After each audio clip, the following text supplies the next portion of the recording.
بسم اللہ الرحمن الرحیم۔ السلام علیکم ورحمۃ اللہ وبرکاتہ۔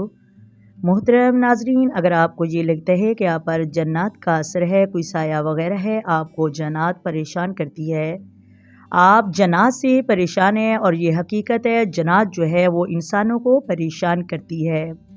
جو شریر جن ہے، جس طرح انسان مسلمان ہیں، کافر ہیں، اس طرح جنات میں بھی مسلمان جن ہیں اور کافر جن اور شریر جن بھی ہیں، اور کاموں پر قبضہ کر لیتے ہیں، مسلط ہو جاتے ہیں اور لوگوں کو تکلیف دیتے ہیں، اذیت دیتے ہیں، بہت سارے معاملات پیش آتے ہیں۔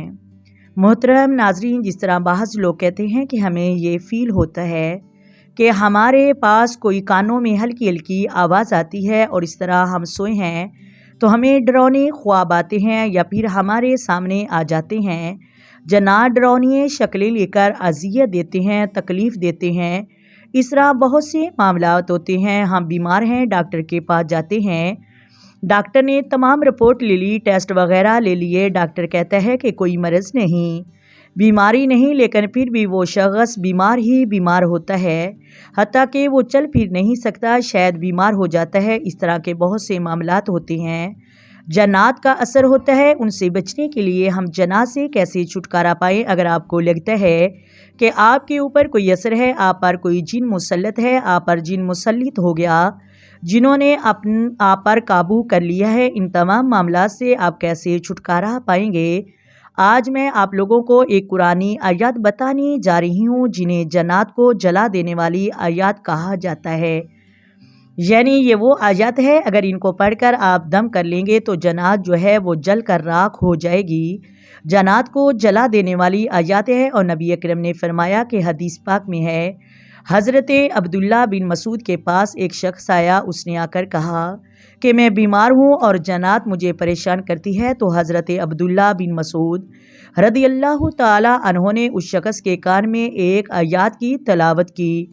یہاں پر بھی بہت سے لوگ ہوتے ہیں، بیمار ہیں، بیماری کا کچھ پتہ نہیں چلتا، بہت ہی شدید بیمار ہیں، ٹیسٹ کرواتے ہیں، رپورٹیں کرواتے ہیں، ڈاکٹر رپورٹ چیک کرتا ہے اور کہتا ہے کہ کوئی بیماری نہیں، ہمیں کچھ سمجھ نہیں آتی، تو جنات کا اثر ہوتا ہے۔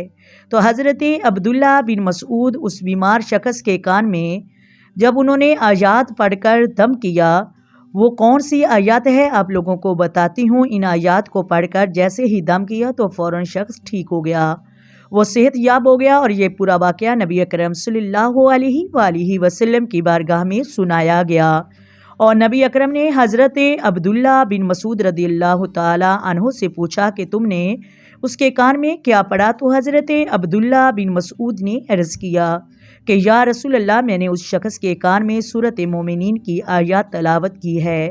یہ آیات پڑھی تو اللہ کے نبی نے ارشاد فرمایا کہ اے عبداللہ، تم نے ان کو جلا دیا، یعنی ان آیات سے تم نے جنات کو جلا کر راکھ کر دیا، اور فرمایا کہ اللہ کی قسم جس کے قبضے قدرت میں میری جان ہے، اگر کوئی شخص ایمان والا سچے دل سے یقین کے ساتھ ان آیات کو پہاڑ پر بھی پڑے تو فرمایا پہاڑ بھی اپنی جگہ سے ہل جائے گا۔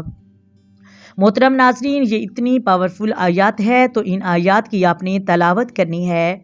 بہت سارے معاملات ہوتے ہیں، جنات پریشان کرتی ہے، آپ ان جنات سے چھٹکارا پانے کے لیے ان آیات کی ضرور تلاوت کیا کریں، تو انشاءاللہ عز و جل تو ضرور اس کا فائدہ حاصل ہوگا۔ وہ کون سی آیات ہیں؟ سورۃ مومنین کی جو آخری آیات ہیں، ان آیات کی آپ نے تلاوت کرنی ہے۔ جو شخص مریض ہے تو مریض کے کان میں دم کر لیں، یہ پڑھ کر تو انشاءاللہ عز و جل جنات سے چھٹکارا ملے گا، وہ جل کر راکھ ہو جائیں گے، جنات سے آپ کو چھٹکارا حاصل ہوگا۔ جو لوگ یہ سمجھتے ہیں کہ ان پر جنات کا سایہ ہے تو پڑھ سکتے ہیں، وہ کون سی آیات ہے؟ سورۃ المومنین کی آخری 4 آیات ہیں۔ کوشش کریں کہ ان آیات کو 3 مرتبہ دم کر لیں، اور دم کرنے کا طریقہ یہ ہے، آپ نے درود پاک پڑھ لینا ہے 3 مرتبہ یا 5 مرتبہ یا 7 مرتبہ، اور جو بھی آپ کو درود پاک آتا ہے درود پاک پڑھ لینا ہے۔ نماز والا پڑھنا چاہتے ہیں تو وہ پڑھ لیں۔ اس طرح آپ نے 11 مرتبہ ان آیات کی تلاوت کرنی، اور 11 مرتبہ ان آیات کی تلاوت کر کے دم کر لیں، اور اس کے بعد آخر میں 3 مرتبہ، 5 مرتبہ یا 7 مرتبہ درود پاک پھر پڑھ لیں اور دم کریں، تو اللہ عز و جل یہ جنات کو جلا کر راکھ کر دینے والی آیات ہے۔ یقین کے ساتھ آپ نے یہ دم کرنا ہے تو انشاءاللہ جنات کی شرارتوں سے ضرور چھٹکارا ملے گا، اور جنات کا جو اثر ہے اسی ضرور آپ کو چھٹکارا مل جائے گا۔ امید کرتی ہوں آپ کو ویڈیو سمجھ آ گئی ہوگی۔ اگر ویڈیو اچھی لگے ویڈیو کو لائک کریں، ویڈیو کو شیئر کریں اور چینل کو سبسکرائب کریں۔ اپنی دعاؤں میں یاد رکھیں۔